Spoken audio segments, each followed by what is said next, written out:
Confucius अपनी किताब में एक बात लिखता है कि एक दफा मैं चाइना के कुछ पहाड़ों में घूम रहा था, यानी चाइना की जो वॉल है ना उसके बाद अगले हिस्से में घूम रहा था। मैंने दूर से देखा एक किसान को और उसके बेटे को। किसान की उम्र उसने बोला लगभग मुझे लगी 60 से प्लस, बाद में उसने बताया किताब में 65 थी, किसान ने बताया।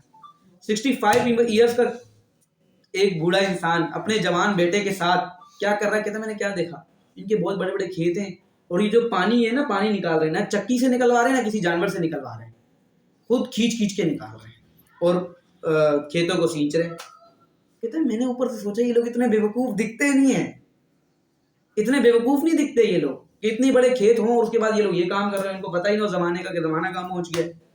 कन्फ्यूशियस कहता है मैं नीचे उतरा, मैं उनके पास गया तो मैंने कहा भाई आप ये क्यों कर रहे हो, आप इससे करवाओ, इतनी मेहनत क्यों कर रहे हो।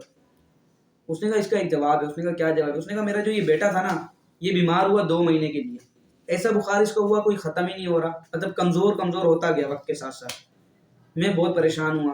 कहता फिर मैंने बहुत लोगों से इलाज करवाया, कोई इलाज नहीं निकला। उस टाइम तो मेडिसिन वगैरह तो नहीं थी, जड़ी बूटियों से इलाज होता था। तो उसने कहा फिर मैंने सोचा कि ये क्यों हुआ, क्यों बीमार। कहता फिर मुझे समझ आई कि मैं 65 साल का होने के बावजूद इतना तंदुरुस्त इसलिए हूं कि मैंने जवानी से काम शुरू किया था।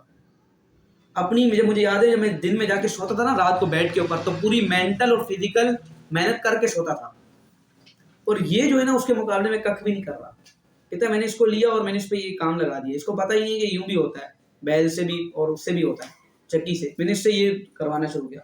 कहते कुछ वक्त ऐसा हुआ शुरू में इसको बहुत दर्द हुआ, बहुत मेहनत करनी पड़ी, रोता था, लेकिन आस्ते आस्ते इसको काम में मजा आने लगा, ये खुश होने लगा और उसके बाद ये तंदुरुस्त भी होने लगा। तो उसने कहा कि मेंटल और फिजिकल स्टेट जो है ना वो सबसे ज्यादा इंपॉर्टेंस है किसी भी इंसान की सेहत को ठीक करने के लिए। तो उसने कहा ये ऐसे कैसा पॉसिबल है। उसने कहा ऐसे ऐसे पॉसिबल है। उसने एग्जांपल दी। उसने कहा आपने पहाड़ी बाज को जानते हो, कन्फ्यूशियस से कह रहा है वो किसान।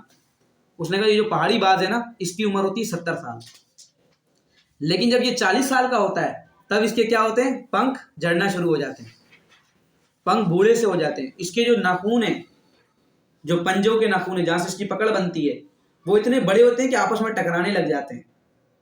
ना ये शिकार पकड़ सकता है ना ये उड़ सकता है। कहता है उसके बाद 2 तरीके होते हैं, या तो ये अपनी मौत का इंतजार करता है, कुछ बाद ऐसे होते हैं जिन्हें पता है कि हमने अभी भी फ्लाई करना है, 70 साल जीना है। कहता है ये लोग उड़ते हैं, पहले जाते हैं एक बहुत बड़ी ऊंची पहाड़ी के ऊपर जहां पे कोई और इनका शिकार ना कर सके। कहता है फिर ये लोग सबसे पहले क्या करते हैं, अपने पंख नोचते हैं, जिनमें इनको बहुत ज्यादा दर्द होता है। पंख नोचने के अंदर पंख नोचने के अंदर कहता है इनको बहुत ज्यादा दर्द होता है। पंख नोचने के बाद ये लोग अपने उन नाखूनों को तोड़ते हैं जिसपे और दर्द होता है। कहता है फिर उसके बाद नहीं, इनसे भी पहले वो अपनी चूंच को पत्थर पे मार के तोड़ते हैं। जब चूंच नहीं आती है तब उसके बाद वो पंख नोचते हैं और नाखून नोचते हैं।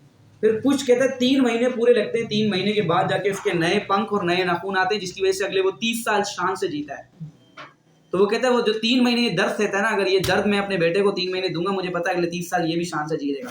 तो सर यही है 12 वीक ईयर प्लानिंग। आपने जाके इस पर रिसर्च करना है, इस पर मेरी एक वीडियो पढ़ी, देख ले तो बेहतर है, मैं इसको दोबारा एक्सप्लेन नहीं कर रहा। इसमें मैंने सिखाया पूरे साल के गोल, यानी महीने के गोल हफ्ते पे कैसे लाएं, हफ्ते के गोल दिन पे कैसे लाएं, 12 महीनों में 12 हफ्ते के गोल्स कैसे पूरे करें, ताकि आपके जो है ना बस वो 3 महीने आप गुजार लें बहुत मुश्किल से प्लानिंग। तो इस पे अप्लाई करें नए साल के गोल्स पूरे करने के लिए। Is it clear sir?